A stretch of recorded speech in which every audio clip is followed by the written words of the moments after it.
G'day guys, MFWest here, and today I have a video for you guys on Felhounds. Now, Unholy's performing pretty well on the first couple of bosses. I don't know if you guys have noticed, but with the tier sets, Unholy is definitely the strongest single target spec in Antorus, especially on Gareth the Wallbreaker, Baron Mathras, Felhounds, quite a lot of bosses because of Imanava Soul Hunter, because of our single target damage.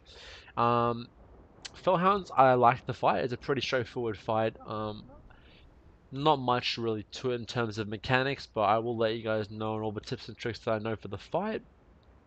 At the time that I was doing the fight, I was 948 item level. Now since last Monday, I have since gotten my hands on 2 set, and I bumped up my item level to about 953. So the next clear obviously it's going to be a lot better, but let me show you guys that log real quick. So I ended up getting a 96 percentile overall, 92 for my item level. That was for 948 item level.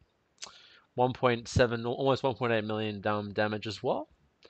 Yeah, that's pretty much it, guys. So without further ado, let's get straight into the video. One thing, guys, I forgot to mention before we get into the actual video of the dogs.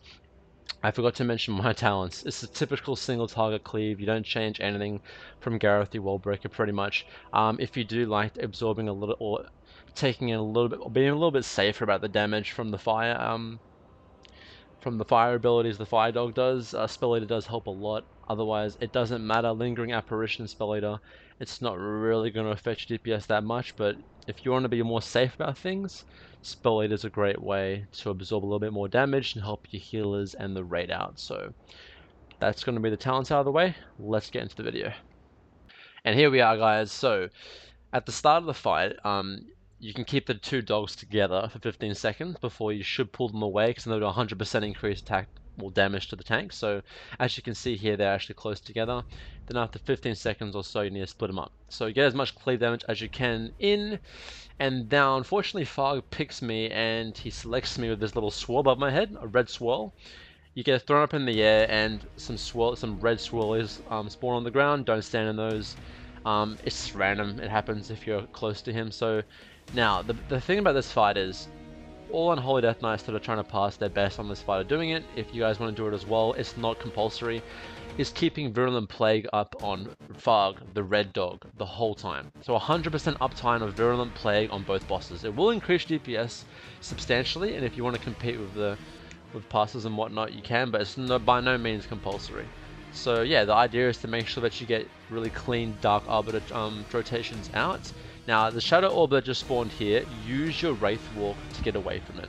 Your Wraith Walk is your best ability to get out of the way of the orb, because it's going to be constantly trying to suck you in, and Wraith Walk makes you immune to slow and impairing effects, so it's a great counter.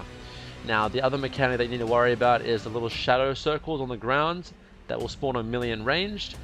You need to make sure that you're stacking in your mate's shadow orbs. As you can see here, if not enough people stack in them, heal will get feared for 15 seconds, and that goes for you as well. You want people to be stacking in your circle, so make sure that you stack on the boss's ass and whatnot, because getting feared for 15 seconds is disgusting. That is horrible. You don't even want to wish that on any of your mates or yourself.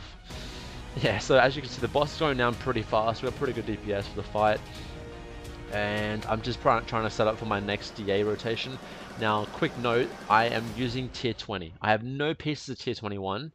Now, in today's current, or what is it today? It's bloody Saturday. I do have tier 21. I have 2 pieces, so I'm looking forward to going back in here and trying to improve my damage on this fight. But nonetheless, I'm still using 2 Masagaris gear, guys, at this point when I recorded the video. So it's still pretty fresh. Alright, so here comes my second Army of the Dead and Apocalypse, and sorry, Dark Arbiter. We kill this fight pretty quickly, guys. You will only be able to DA twice unless you guys are doing a really slow kill. But even then, it's pretty hard to get 3 DAs out.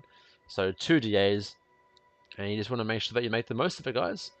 I try to keep 100% uptime of Virulent Plague on Fog, but I do miss a few times. Miss a few opportunities, and that's just normal when you have mechanics to deal with. You can't move out of the circle, stuff like that, out of the shadow circles, so it's pretty straightforward, but I really enjoyed the fight. As simple as it may be, I think it's a really fun fight, and Unholy does very well in it. I think we're like top 4 in terms of our rank. But obviously most of the multi-dotters are doing very well in this fight. Affliction Warlocks, Boomkins are very, very good at this fight. So yeah, it's pretty tough to compete with those, but we do what we can, Holy, we do what we can. But yeah, 5-star Vs and Holy is so good with our tier 21. It's really, really strong. So I'm sitting at around 1.9 million and the boss is at 14%. Obviously when DA is not up, your DPS will decline. It's tough to keep it up. But otherwise, yeah, that's pretty much it, guys. Let me know how you guys found the fight. If you guys found this video useful at all, to give you some insight into it, and plenty more of these videos to come, guys. Plenty more. If you want to follow me on social media, MFWest WoW on Facebook and Twitter, and if you're looking for ways to support the channel, go check out my Patreon. All links are in the description. Thanks so much for watching, guys. Stay unholy, and unholy for the win. Peace.